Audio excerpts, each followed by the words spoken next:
अस्सलाम वालेकुम, आप देख रहे हैं न्यूज़ पॉइंट में हूँ अली सरवर। नवाज शरीफ साहब ने खिताब किया है और मुझे उन्होंने कहा है कि जी मुझे क्यों निकाला। एक बार फिर दोहराया और कहा कि मेरे दौर में जब सब कुछ सस्ता था तो फिर आपने मुझे क्यों निकाला। और ये भी कहा कि मुझे निकालने वाला ता हयात नाअहल हो चुका है। अच्छा, मियाँ साहब के हवाले से ज़ाहिर है एक बहुत सारी ख़बरें और मियाँ साहब रोज़ाना ख़िताब भी कर रहे हैं और उस ख़िताब में मुसलसल अपनी वो कारकर्दगी बयान कर रहे हैं कि 2013 से 2017 तक जब वो वज़ीर-ए-आज़म पाकिस्तान थे तो उस दौर में बहुत सस्ती चीज़ें दस्तयाब थी, डॉलर बहुत नीचे था, मईशत बड़ी ज़बरदस्त चल रही थी, लोड शेडिंग ख़ात्मा कर दिया था। ये तमाम बातें वो कर रहे हैं। ज़ाहिर है वो ये बयानिया वोटर पर किस हद तक असरअंदाज होगा, इस पर हम बात करेंगे। और दूसरा, बिलावल भुट्टो ज़ाहिर साहब आज कराची में मौजूद हैं जी, और यहाँ उन्होंने जो गुफ्तगू की है उसमें उन्होंने कहा है कि इलेक्शन जीत कर पूरे कराची का नक्शा बदल देंगे। मुल्क में मुकाबला सिर्फ दो जमातों के दरमियान है। वो कहते हैं एक पाकिस्तान पीपल्स पार्टी और नून लीग, पीटीआई और बाकी जमातों को वो समझते हैं कि इस वक्त मुकाबले में नहीं है। इसी पर हम बात कर रहे हैं। हमारे साथ मौजूद हैं पाकिस्तान के मारूफ सहाफ़ी तजज़ियाकार मुबश्शिर मीर साहब। बहुत शुक्रिया मीर साहब, क्या कहेंगे पहले मियाँ साहब के हवाले से कि मुझे निकालने वाला ता हयात नाअहल हो चुका, मेरे दौर में सब कुछ सस्ता था, सब कुछ बेहतरीन था, तो फिर मुझे क्यों निकाला। आज तक उनको इस बात का जवाब नहीं मिल सका है। क्या कहेंगे मीर साहब? जी, बहुत शुक्रिया आपका। ज़ाहिर है इलेक्शन का बिल्कुल एक लास्ट वीक जो है कैंपेन का चल रहा है और उनका जो भी मौक़िफ़ है उनको बयान करने का हक है और अपने केस को मजबूत बनाने की वो कोशिश कर रहे हैं। और ये बात दुरुस्त है आपकी, आपने जैसे कहा कि 13 से 17 के ऊपर ही उन्होंने जोर दिया हुआ है और बाकी जो बाकी का अदवार यानी कि 9 महीने उनके ही पार्टी के 18 तक और फिर उसके बाद 16 महीने की जो अभी हमने गवर्नमेंट देखी है जिसमें उनकी दोनों में उन्हीं की मर्जी के लोग थे और उन्हीं की सपोर्ट थी, उसको वो डिसोन कर रहे हैं। ये सवाल उन पे भी बनता है कि आप इसको डिसोन क्यों करते हैं जबकि इन दोनों अदवार में जो है वो आप पूरी तरह साथ थे। अच्छा, एक सवाल पैदा होता है, ये उन्होंने चूंकि बहुत दफा बात की है तो इसलिए मेरा ख्याल इस पे बात कर लेनी चाहिए कि मियां नवाज साहब का जो 4 साल का दौर है उसमें भी ग्रोथ रेट 5.6 या 8 के करीब था, गालबन इसके नजदीक ही था। और फिर ये जो 3 महीने की तरीके इंसाफ की गवर्नमेंट है ये भी तकरीबन 6 के अराउंड, ये भी इनकी भी ग्रोथ रेट थी। अब इन दोनों में फर्क क्या है, इस पे मेरा ख्याल इकोनॉमिस्ट ने शायद यकीनन काम किया होगा। मियां साहब की जो जमाने में एक ग्रोथ रेट था वो इंपोर्ट ओरिएंटेड इकोनॉमी थी, ठीक है, और उसमें हमें बहुत से ज्यादा हमने लोन्स लिए थे, सी पैक के लोन्स आए थे और अदरवाइज ये इंपोर्ट इकोनॉमी के साथ वो अपना ग्रोथ रेट उन्होंने इस लेवल पर लेके गए थे। जो रिसर्च है कि जो इमरान खान के जमाने में जो ग्रोथ रेट आया है वो एक्सपोर्ट इकोनॉमी के ग्रोथ की वजह से आया है। ये दोनों का जो फर्क है ये आप इसको चेक करवाएं कि इनके दौर में जो ग्रोथ आई है वो आई है उधर से फैसलाबाद में टेक्सटाइल का जो है वो बहुत बड़ा जो है ऑर्डर्स जो हैं वो चल रहे थे, पाकिस्तान के क्रॉप्स जो है वो ज्यादा इंक्रीज हुई थी। तो एक्सपोर्ट इकोनॉमी और इंपोर्ट इकोनॉमी में फर्क जो है उसको जरूर डिस्कस करना चाहिए। अच्छा, इसमें मीर साहब ये बात दुरुस्त है आपकी कि इंपोर्ट और एक्सपोर्ट का जो फ़र्क है ये बड़ा अहम है और जीडीपी बड़ा असर पड़ता है। लेकिन ये जो पुरानी बातें की बात इसलिए मैंने की कि मियाँ साहब ज़ाहिर है अपने पुराने दौर हुकूमत की तरफ बात कर रहे हैं कि जी हमने बड़ा ज़बरदस्त कर दिया था। अब जितने भी सियासतदान हैं अगर वो सिर्फ हाल की बात ना करें, पुरानी बात करके बताएं कि जी हमने ये किया था, क्योंकि हम कराची में हैं और कराची में ज़ाहिर है एमक्यूएम की जानिब से भी बात की जाती है कि जी हमारा जो मेयर था मुस्तफ़ा कमाल साहब, देख लीजिए उन्होंने क्या किया था। हालांकि उसके बाद एक और मेयर आ चुका है एमक्यूएम का, वो भी बात नहीं करते। और मियाँ साहब भी नहीं कहते कि जी शाहिद खान अब्बासी साहब भी आए थे, शहबाज शरीफ साहब भी आए थे, वो स्किप करके और डायरेक्ट बात करते जी पुरानी, और वहाँ से कनेक्ट करते हैं 2024 को। अच्छा, एक चीज तो ये है कि जो जिसको मीठा मीठा हड़प करना और कड़वा कड़वा थू करने वाली बातें, असल में ये है कि देखिए पाकिस्तान की इकोनॉमी की स्टडी यही है कि उससे पहले का जो दौर होता है ना वो उससे भी बेहतर होता है। अब अगर मियाँ साहब से ये कहा जाए कि नवाज शरीफ साहब जो सॉरी कहा जाए कि आपसे पहले अगर हम बात करें तो फिर मुशर्रफ के दौर में तो बहुत अच्छी इकोनॉमी हो गई थी, बिल्कुल। तो फिर वो दौर बहुत ज्यादा आइडियल था, उस वक्त तो और रेट कम थे, उस वक्त तो ग्रोथ रेट भी और ज्यादा, तो लिहाजा ये हर किसी का एक समझ लें परसेप्शन अपनी डेवलप करने का जो उनका एक एरिया है या राइट है, उसको वो इस्तेमाल कर रहे हैं, इसको छोड़ दें। मेरा ख्याल है कि सवाल ये है, जो असल सवाल है, जो अगले चैलेंजेस हैं, जो आने वाली गवर्नमेंट है, खा वो मियां साहब की बने या किसी और की बने या उसमें कोई और लोग साथ अच्छा नहीं, मिलके आप हुकूमत आपकी बनाएं। आपकी बात से मोशी साहब, ये बड़ा अहम जुमला है आपका कि मियाँ साहब की बने या किसी और की बने, मतलब किसी और का भी लग रहा है आपको मियाँ जी साहब जी, के अलावा भी? ये अभी अभी मैदान ओपन है ना। अब देखें, फैसला होना है 8 तारीख को। मियां साहब की सोच, ख्वाहिश, अरेंजमेंट्स अपनी जगह पे, लेकिन पब्लिक का फैसला भी तो हमें सोचना है ना कि वो क्या आ रहा है। पब्लिक ने तो 8 तारीख को अपना डिसीजन देना है। बाकी उन्होंने जो भी अरेंजमेंट्स किए हैं उसकी एक अपनी उनकी तसल्ली के लिए या जो भी है वो अपनी जगह पे है। क्योंकि लेकिन पंजाब जब की 8 के रिजल्ट आए। मोशी साहब, पंजाब तकरीबन 55% सीटें कौमी असम्बली की पंजाब में है, और मियाँ साहब को जी कहा जी, जाता है जी बड़ा ज़बरदस्त है, और वहाँ पंजाब में बड़ा कायल करने में वो कामयाब हो गए हैं, जलसे देख लीजिए उनके। अभी मेरा ख्याल है बहुत सी चीजों में अब हाम है। जलसा जो है वो जिस तरह जलसे हो रहे हैं वो हमें भी पता है, पहला जलसा भी उनका और बाकी जलसे भी। और जलसा ठीक है, एक इंडिकेटर होता है कि अच्छा जी आपने इतनी पब्लिक जमा की है और जैसे भी की है, चलो आपके वजह से लोग आ गए। लेकिन यह कि वो हतमी नहीं होता, हर हल्के का एक होता है। अब एक जलसा हो रहा होता है, उसमें पूरी डिवीजन से लोग जो है वो आ जाते हैं, तो उसकी एक और इम्पैक्ट होता है। लेकिन इलेक्शन वाले दिन जो है एक एक हल्के की जो है वो चीज सामने आती है। तो लिहाजा उस दिन को मेरे ख्याल जरूर देखना चाहिए कि उस दिन जो रिजल्ट आएंगे वो क्या होंगे और किस तरह पब्लिक उस दिन क्या बिहेव करती है, टर्न आउट क्या रहता है, लोग कितना बाहर निकलते हैं, किसके हक में ज्यादा जाते हैं, धांधली के इल्जाम होते हैं नहीं होते, कौन सी पार्टी जो है वो लीड करती है। ये सारी बातें जो हैं अभी थोड़ा सा उसमें वक्फा है, और जब तक वो चीजें सामने नहीं आएंगी तब तक हतमी तौर पर हम नहीं कह सकते कि अच्छा, डेफिनेटली बड़ा कौन सर प्राइम दो, मिनिस्टर बनेगा। मीर साहब दो बयान बड़े अहम थे, याद होगा आपको कि हम्म, कौमी असम्बली में खड़े होकर अपोजिशन लीडर राजा रियाज ने कहा था, हालांकि अपोजिशन लीडर थे, कि अगला टिकट मैं नून लीग से लूंगा और मेरा लीडर नवाज शरीफ है। और अब हम देख रहे हैं कि हाँ वही हाँ, हुआ, और अब हम देख रहे हैं कि कल जहांगीर तरीन साहब ने फरमाया कि जनाब हम इलेक्शन जीतेंगे और मियाँ साहब के साथ जाएंगे और मियाँ साहब हमारे लीडर हैं। सर ये इलेक्शन से पहले ही फिर लीडर हैं, तो फिर शामिल क्यों नहीं हो जाते? आप पहले शामिल हो जाएं।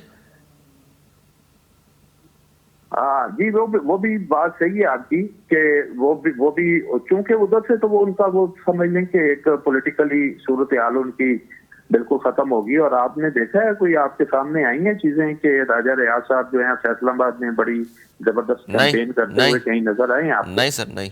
तो फिर आप सोचें कि जो लोग अपने ही शहर में जहां वो पले बढ़े हैं, जहां से वो पहले बने भी पीपल्स पार्टी की वजह से भी आए, सामने आए, फिर तहरीक इंसाफ। एटीआई की वजह से भी उनको जगह मिली। अब वो नून का जो है वो जबकि ऐलान भी ऐसे हो रहे हैं कि नून जो है उसको बड़ी पोजीशन मिल सकती है, तो वो खुली आम अपनी कैंपेन भी नहीं कर पा रहे। तो फिर आप देखें कि वो कितना उन्होंने ग्रो किया, कितना वो सामने आए, कितनी उनकी जो है पोजीशन बेहतर हुई है या पीछे चले गए। नहीं, तो मेरा मैंने इसलिए पूछा सर, मैंने इसलिए पूछा कि उस वक्त उन्होंने बड़े तकल्लुफ से काम लिया, शामिल हो जाते, ये कहने की क्या जरूरत थी। और अब जहांगीर तरीन साहब भी तकल्लुफ ही कर रहे हैं कि जी इलेक्शन इस्तेकाम पाकिस्तान से, और कह रहे हैं लीडर मेरा नवाज शरीफ। अजीब सी बात है। ये देखे ना, मैंने भी वो बात सुनी है जो आपने सुनी कि उन्होंने एक पार्टी का सरबराह कह रहा है कि हमारा लीडर जो है वो नवाज शरीफ होगा। तो ये बड़ी जो है ना एक अजीबोगरीब किस्म के इलेक्शन में हम जो है वो जा रहे हैं। लेकिन फिर भी मैं कहता हूं कि चलो थोड़ी सी पॉजिटिविटी इतनी तो रखनी चाहिए कि हमें एक नया सिस्टम बनाने का मौका मिलेगा। जैसा भी होगा एक नया सिस्टम बनाने का पब्लिक को एक सर चांस मिल जो रहा भी है। नया और सिस्टम बनेगा, मीर साहब आप समझते हैं कि जो चले फर्ज कर लेते हैं जिसपे सब लोग कह रहे हैं कि जी मियाँ साहब आ रहे हैं, तो इस तरह की कोई टीम है मियाँ साहब के पास? आपको लगता है कि आते के साथ वो मईशत और तमाम चीज़ें, दहशतगर्दी का खात्मा और बेरोजगारी का खात्मा, लोड शेडिंग, इस तमाम मसाइल हल करने में कामयाब हो जाएंगे? इन तमाम मसाइल तो खैर पाकिस्तान के इस वक्त कोई भी फन्ने कहाँ भी आ जाए 5 साल में नहीं कर पाएगा। जितनी डिटेरियोरेशन हुई है, जितना पाकिस्तान को 16-18 महीनों में पीछे धकेला गया है, जहां तक कि हम खड़े हैं इस वक्त, मेरा नहीं ख्याल कि कोई इतनी जल्दी जो है और वो वापस वो एतमाद बहाल, हम पाकिस्तानियों का ही एतमाद बहाल कर लें तो ये बहुत बड़ी बात है। दूसरी कौमें जो इन्वेस्टमेंट करने के लिए लोग आते हैं वो बात की बात है। हम सिर्फ अपने पाकिस्तानियों का एतमाद बात करने हैं। आपको पता है ये पाकिस्तानी जो ओवरसीज पाकिस्तानी है, सबसे ज्यादा एतमाद उसका खत्म हुआ है, और पाकिस्तानी बिजनेसमैन जो पहले पाकिस्तान में इन्वेस्टमेंट करके बैठा हुआ है उसका एतमाद लूज हुआ है। तो अभी तो उस एतमाद साजी के ऊपर कोई काम कर लेगा और लोग उसकी बात मान लेंगे तो फिर हम सोचेंगे। क्योंकि आप देखें जिस तरह की गवर्नमेंट समझ आ रही है कि शायद ऐसा ही एक जो है वो अलायंस बनेगा, तो लोग तो उसकी जो है वो तबई उम्र ही बड़ी कम बता रहे हैं कि उसकी तबई उम्र ही बड़ी कम होगी, बिल्कुल। उसको सस्टेन करना कितना मुश्किल होगा। तो लिहाजा ये बड़ा सोचने की बात है कि जो चैलेंजेस हैं उनको पूरा करना तो नहीं, लेकिन मैं सिर्फ एक चीज कहता हूं कि पॉजिटिविटी ये रखनी चाहिए कि चले एक जो भी एक बैड पैच होता है उसको पीछे धकेलने का एक मौका होता है कौम के पास। कौम उसको पीछे करके आगे एक नए सफर का आगाज करती है। सर बैड पैच क्या था? दौर में दाखिल होती है। सर बैड पैच आप कह रहे हैं साबका हुकूमत पीटीआई की? जितने अभी अभी जो चल रहा है ये बहुत बड़ा बैड पैच है जो बिल्कुल आइन से मावरा चल रहा है। अच्छा। ये आखिरी जो बैड पैच है वो बहुत ही बुरा है। उससे पीछे जाएं तो और बुरा हमें वो नजर आया जिसमें हमारा करेंसी जो है वो बिल्कुल फ्लॉ हो गई, बिल्कुल क्रैश कर गई, और इतनी इकोनॉमी जो है वो नीचे गई कि उसको वापस लाने में जो है वो इतने बड़े बड़े ऑपरेशन भी करने पड़े। तो लिहाजा ये सबसे बड़ा जो है वो आप देखें ना, ट्रस्ट कितना, जो सबसे बड़ा जो मैं समझता हूँ चैलेंज वो है कि जो आवाम का और रियासत का रिश्ता है वो कमजोर हो गया है। उसको ठीक करेंगे तो बाकी चीजें ठीक होंगी। तो वो सारा जो अवाम का और रियासत का रिश्ता जो है वो जितना कमजोर हुआ है वो इसी दौर में हुआ है और अभी तक चल रहा है वो दौर। इस रिश्ते को आप मजबूत करेंगे तो रियासत को मजबूत बनाएंगे ना। अच्छा सर, ये पॉलिटिकली स्टेबिलिटी के लिए इस रिश्ते का मजबूत होना बड़ा जरूरी है। अच्छा, दूसरी तरफ सर ये खबर मैंने आपके सामने रखी कि बिलावल भुट्टो ज़ाहिर साहब आज कराची में मौजूद हैं, रैली की क़यादत की, उन्होंने बहुत सारी बातें की। उन्होंने ये भी कहा कि इलेक्शन जीत कर पूरे कराची का हम नक्शा बदल देंगे और मुल्क में मुकाबला सिर्फ दो ही जमातों के दरमियान है, यानी कि पीपल्स पार्टी और नून लीग। आप सर मुत्तफिक इन बातों से कि ये बात तो दुरुस्त कर रहे हैं? नहीं, ग्राउंड रियलिटीज तो ये नहीं है। ठीक है, वो एक पार्टी का जो लोगो है वो छीना गया है, उसका जो निशान है वो छीना गया है, जो पीटीआई का निशान छीना गया है। लेकिन आप देखें कि वो पार्टी के जितने लोग हैं वो फाइट कितनी कर रहे हैं, वो आपने जो भी उनको निशानात मिले हैं उसकी किस तरह वो उनको मौका भी नहीं दिया जा रहा। उनके लिए दफा 144 जो है वो नाफिज है, बाकियों के लिए नहीं है। उनका लोग जो है वो गैदरिंग नहीं कर सकते, अपनी बात नहीं कर सकते। वो टोटली सोशल मीडिया पे ट्रस्ट करते हुए वहां से लोगों को पैगामात भेज रहे हैं, मुख्तलिफ नेटवर्क के ऊपर उनके जो है वो मैसेजेस चल रहे हैं। तो लिहाजा ये चीज कहना कि भाई उनको, लेकिन उसके बावजूद जो है उनकी एक पजीराई जो है तो पब्लिक के अंदर मौजूद है। जब उन्हें मौका मिलता है इकट्ठे होने का, वो इतनी बड़ी तादाद में इकट्ठा होकर दिखाते हैं, हैरान कर देते हैं, हर एक को हैरान कर देते हैं।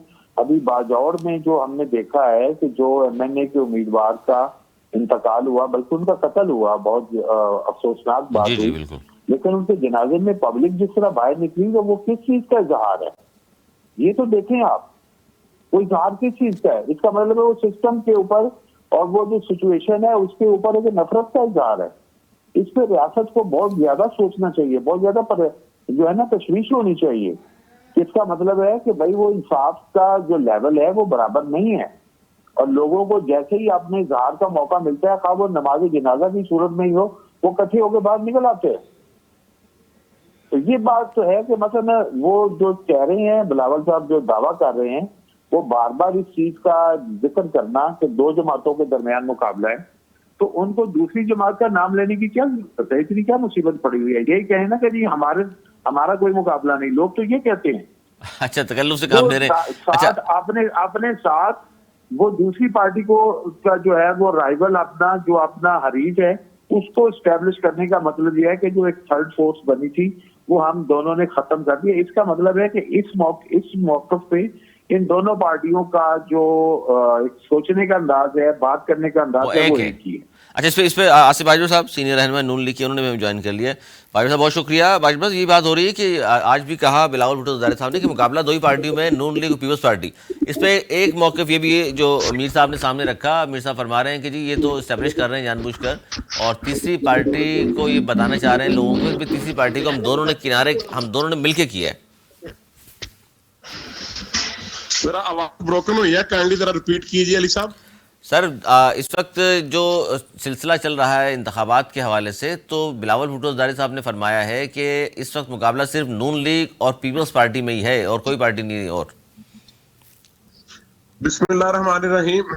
अली साहब आपका बहुत शुक्रिया। देखिए, मैं ये समझता हूं कि ये बात में भी उनको गलतफहमी हुई है। अच्छा। कि पीपल्स पार्टी का और नून लीग का मुकाबला हो रहा है, इसलिए कि पंजाब में तो मैं being political worker of PMLN ये गुजारिश करूंगा बड़े अदब से कि हमारा उनसे कोई मुकाबला नहीं है, इसलिए कि पंजाब में उनका कोई वजूद नहीं है, पंजाब में उनके पास कोई कैंडिडेट्स नहीं है। और पंजाब में ये मैं बड़े अदब से फिर गुजारिश करूंगा कि जिन लोगों ने वहां पे टिकट सप्लाई किए हैं, कोई दूसरा शख्स वहां पे उनका कंपिटिटर ही नहीं था।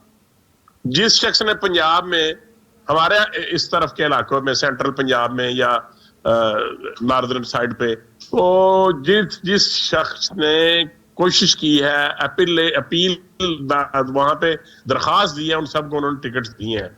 दूसरी बात यह है कि बिलावल भुट्टो ज़रदारी साहब खुद भी लाहौर से इलेक्शन कंटेस्ट कर रहे हैं। जी। मैंने शायद आपके प्रोग्राम में भी अर्ज किया था कि जो निशान किसी पार्टी का होगा, मसलन लाहौर में अगर फर्ज करें कोई 5 पार्टियां जो नामी पार्टीज हों, पॉलिटिकल पार्टीज, वो कंटेस्ट कर रही हैं 127 में, तो मैं समझता हूं बीइंग पॉलिटिकल वर्कर कि उनमें सबसे कम जो नंबर होंगे ना वोटर के, चल करने वाले वोटों के, वो बिलावल भुट्टो साहब के होंगे।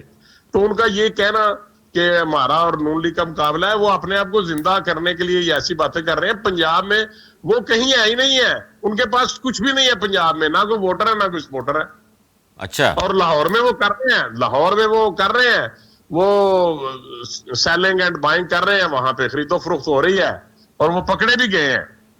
तो हम ये, लेकिन फिर भी अच्छा, यानी ये कह रहे हैं आप बाजवा साहब कि जिस तरह कोई सिंध में नाम लेवा नहीं है नून लीग का, इस तरह पंजाब में पीपल्स पार्टी का नहीं है।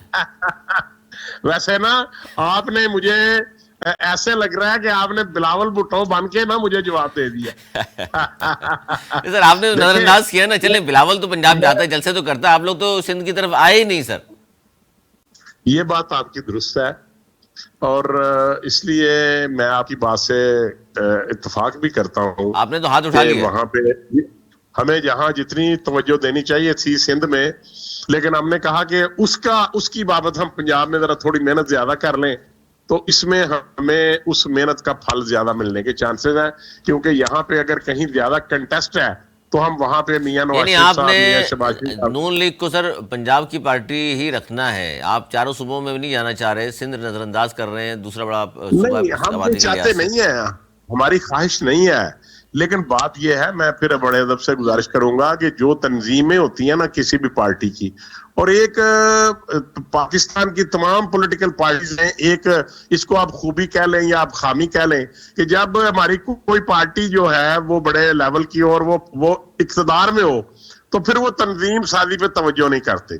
अगर आप तंजीम साजी पे तवज्जो नहीं करेंगे तो फिर आपकी पार्टी को जिंदा जवेद नहीं रखा जा सकता। जब हमारी पार्टी हो या कोई दूसरी पार्टी हो, कोई तीसरी हो, कोई चौथी हो, जब वो इक़्तिदार में नहीं होते फिर वो तंजीम साजी पे तवज्जो करते हैं, लेकिन आगे आने वाले दिनों में इलेक्शन आ जाते हैं तो फिर होता कुछ भी नहीं है। लोग अपने इलेक्शन लड़ना शुरू कर देते हैं, तंजीम साजी पे तवज्जो नहीं दी जाती। अगर आपने किसी पार्टी को गली मोहल्ले तक लेके जाना है, अपनी स्ट्रीट पावर शो करनी है, तो आपको तंजीम साजी के ऊपर तवज्जो देनी होगी, और जितनी आपकी तंजीम साजी मजबूत होगी उतनी ही आपकी पार्टी मजबूत होगी। अच्छा, ये मीर साहब, ये जो बाजवा साहब जो फरमा रहे हैं, ये कॉन्फिडेंस है इनका या और कॉन्फिडेंस है? वो कह रहे हैं हमारा तो मुकाबला नहीं पीस पार्टी से भी, पीस पार्टी है कहाँ? मेरा ख्याल है कि जो हकीकत है ना, उस चीज को हमें मानना चाहिए कि पूरे पाकिस्तान में जो इलेक्शन हो रहा है, जैसा भी हो रहा है, इसमें तमाम सियासी जमातों का मुकाबला आजाद उम्मीदवारों से है।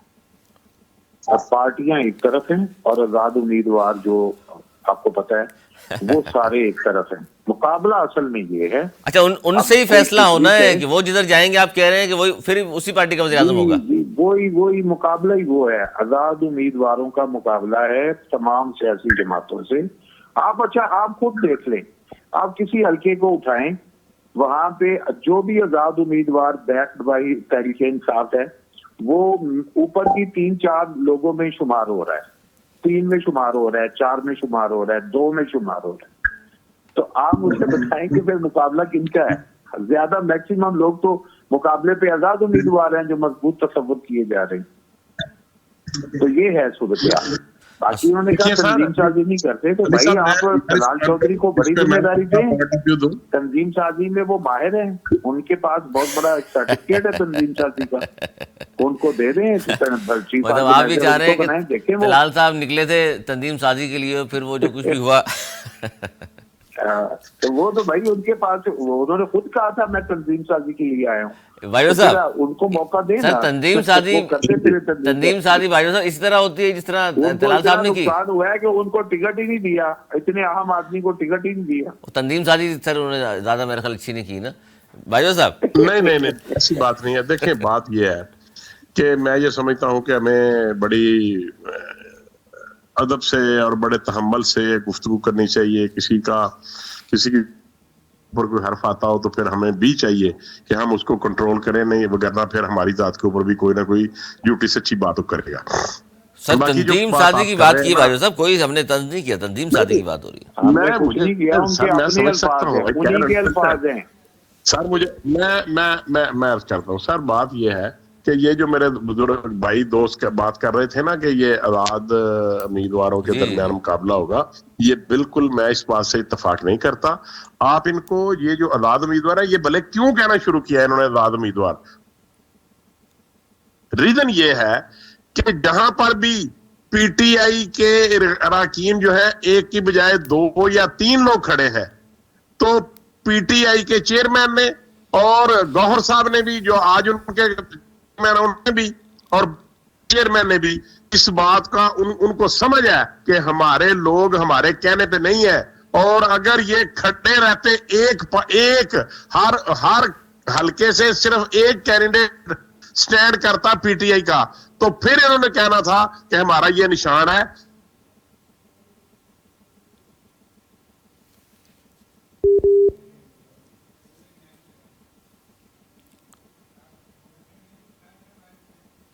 अच्छा मीर साहब, ये जो लाइन में कुछ गड़बड़ हुई है, आखिरी कमेंट आपकी चाहूंगा सर। कल का दिन सिर्फ रह गया है, कल रात 12 बजे तक इंतखाबी मुहिम चलेंगी, उसके बाद ज़ाहिर है 7 तारीख को कुछ नहीं, लेकिन 8 फरवरी को इलेक्शन है। तो अब तक के जो तमाम सियासी जमातों की और आज़ाद उम्मीदवारों की भी इंतखाबी मुहिम देखने के बाद में अगर फाइनली आपसे पूछूँ कि आपका तज्जिया क्या है, कौन सी पार्टी बहुत ज़्यादा स्ट्रॉन्ग नज़र आ रही है आपको? देखें, हर सूबे में डिफरेंट सिचुएशन है। पाकिस्तान में तकसीम हो चुकी है काफी अरसे से, और 18वीं तरमीम के बाद खास तौर पर, जैसे आपने कहा ना, मोअज़्ज़ज़ हमारे जो साथी बात कर रहे हैं कि भाई उन्होंने सिंध में तवज्जो नहीं दी, तो उसका मतलब है, और इन्होंने सिंध में उनकी जो है वो जगह ही नहीं बन रही। मियाँ साहब भी जो है वो इस चीज पे बड़ा उनको तशवीश होती थी कि सिंध में मेरा वोट बैंक जो है वो खत्म हो गया है या है नहीं, मैं क्या करने आऊँ वहां पे।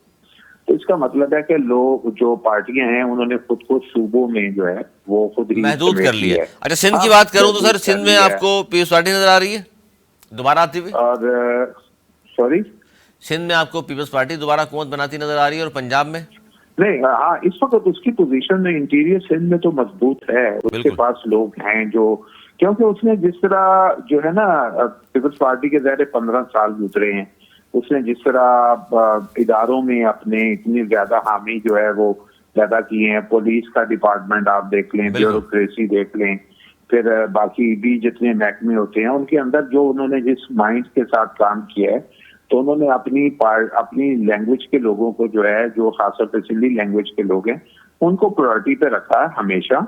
और सिंध सेक्रेटेरिएट को देख लें, अदरवाइज देख लें, तो इसलिए उनकी पोजीशन इस लिहाज से उन्होंने उसको मैनेज कर लिया है कि उन्होंने उसको ग्रिप करने की कोशिश की है। अब पब्लिक उसका कितना जो है वो उनका साथ देती है वो एक अलग बात है, लेकिन इस वक्त वो एक मजबूत पोजीशन में नजर आते हैं। बलोचिस्तान जो है वो आपको पता है स्कैटर्ड होता है, उसमें कुछ ना कुछ एयर जो है वो दूसरे लोग भी लेते हैं, लेकिन बहरहाल बाप पार्टी जो है उसको खास तौर पर जो है पजीराई हासिल है और एक तरह का उसके ऊपर हाथ है।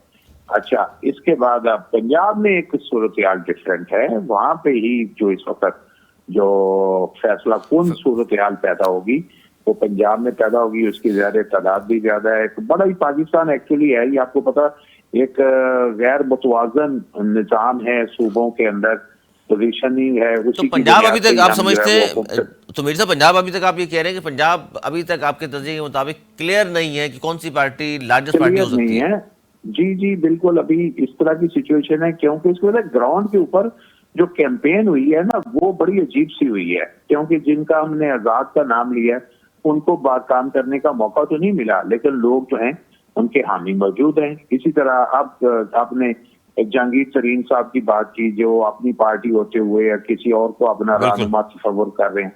हाँ, मुझे जो बहुत ज्यादा जिस तरह सिंध में हम पीपल्स पार्टी को देख रहे हैं कि वो ताकत में नजर आती है, केपीके में पीटीआई के हामी जो है वो ताकत में नजर आते हैं। अच्छा, वहां भी उनकी जो है वो ताकत वाज़े तौर पर नजर आती है। यानी आप केपीके में पीटीआई को कहेंगे कि उनके उम्मीदवारान आपको लगता है कि बेहतर पोजीशन में हैं? बेहतर पोजीशन में है, और पब्लिक का भी उनके साथ, पब्लिक ने भी जो अभी तक के वहां पे समझ लें कोई भी गैदरिंग किसी वजह से भी हुई है जिनका मैंने जिक्र भी किया, तो उसमें वो किसी ना किसी तौर पर सामने आके खड़े हुए हैं लोग। तो वहां पे उनको बीट करना आसान नहीं होगा, बहुत मुश्किल होगा। वो टफ टाइम दे रहे हैं, अदरवाइज भी टफ टाइम दे रहे हैं, और इदारों को भी टफ टाइम दे रहे हैं, और इदारों को सबसे बड़ा मसला भी उसी सूबे से। सर, ये जो आपने समझते इसमें अमीर साहब आपने जो बातें की उससे मुझे लगता है कि 4 सूबे और चारों डिफरेंट पार्टीज ही जीतकर सामने आएंगी। जी, ऐसे ही आपके सामने एक आएगा, और जिसमें पॉसिबिलिटी इस देश के आजाद उम्मीदवारों की एक अच्छी जो है ना वो तादाद निकलेगी, और इसीलिए हर पार्टी आजाद उम्मीदवारों को अपने में समोने के लिए जो है अलानिया बात करती रही है। बिलावल साहब ने भी अलानिया बात। तो सर, वज़ीर-ए-आज़म फिर उनके सामने वज़ीर-ए-आज़म की पार्टी जो भी हो, वज़ीर-ए-आज़म भी फिर एक ही सूबे का होगा और उसकी हुकूमत भी एक ही सूबे से जीत के बनेगी। इसका मतलब 3 सूबों में किसी और की हुकूमत होगी और सिर्फ पंजाब में वज़ीर-ए-आज़म साहब की हुकूमत होगी। ये मैंने शुरू में एक बात की थी कि जो ये एक निज़ाम बनता हुआ नजर आ रहा है अभी तक की सिचुएशन के मुताबिक, और 8 के बाद ज्यादा हम वाजे बात कर सकेंगे कि उसके मुताबिक ऐसे ही नजर आ रहा है कि उस निज़ाम की जो लाइफ है वो बहुत लंबी नजर नहीं आती। फिर अगर इस तरह का सूरत हाल हमारे सामने आ जाती है तो वो निज़ाम बहुत देर तक चलता हुआ फिर पायदारी की तरफ जाता हुआ नजर नहीं आ रहा। उसके अंदर जो है वो बहुत ज्यादा इफ्स एंड बट्स और सवालिया निशान जो है वो पैदा होते हुए नजर आ रहे हैं कि आखिर वो फिर एक सिमेट्री नहीं होगी, उन सब का इस्तेकाम नहीं आएगा। आप ये कह रहे हैं कि नई हुकूमत भी बन जाएगी। 16 पार्टियां मिलकर नहीं कोई रिजल्ट प्रोड्यूस कर सकी थी। बिल्कुल, अब ये देखें, पहले भी आपके सामने है, तो अगर इसी तरह की कोई चीज सामने आएगी तो फिर कैसे प्रोड्यूस करेंगे वो? कैसे प्रोड्यूस करेंगे? बिल्कुल दुरुस्त फरमाया। बहुत शुक्रिया मुशीर साहब ने वक्त दिया। आसिफ आजू साहब बहुत शुक्रिया आपका भी। नाज़रीन, गुफ्तगू आपने सुनी और इंतखाबात से पहले का मंजरनामा आज के इस प्रोग्राम में मेरे जो मौजूद मेहमान हैं मीर साहब जो पेश किया है, और ज़ाहिर उनकी इसलिए बात कर रहा हूँ कि उनका चारों सूबों के हवाले से एक तज्जिया है वो किस हद तक दुरुस्त साबित होता है। 8 को तो नहीं, 9 तारीख को पता चल चुका होगा। जिसके ज़ाहिर है बाजू साहब की बात करें तो वो अपनी पार्टी को डिफेंड कर रहे थे, लेकिन हम चूँकि सहाफ़ी हैं तो हम जो इस वक्त देख रहे हैं और जिस तरह मुहिम चली है चारों सूबों में, तो उसका मंजरनामा और कैलकुलेशन हमने जो किया है कि जनाब ये कुछ हो सकता है। आपकी क्या राय है उसका हमें रहेगा इंतजार, और आप अपने कमेंट्स के जरिए भेज सकते हैं हमें अपनी राय। आपकी राय को भी इंशाल्लाह ज़रूर मुकद्दम रखेंगे अपने प्रोग्राम में। आज तक के लिए इतना ही। अगर प्रोग्राम तक के लिए मुझे मेरी टीम को दी इजाज़त। मौलाना की बात।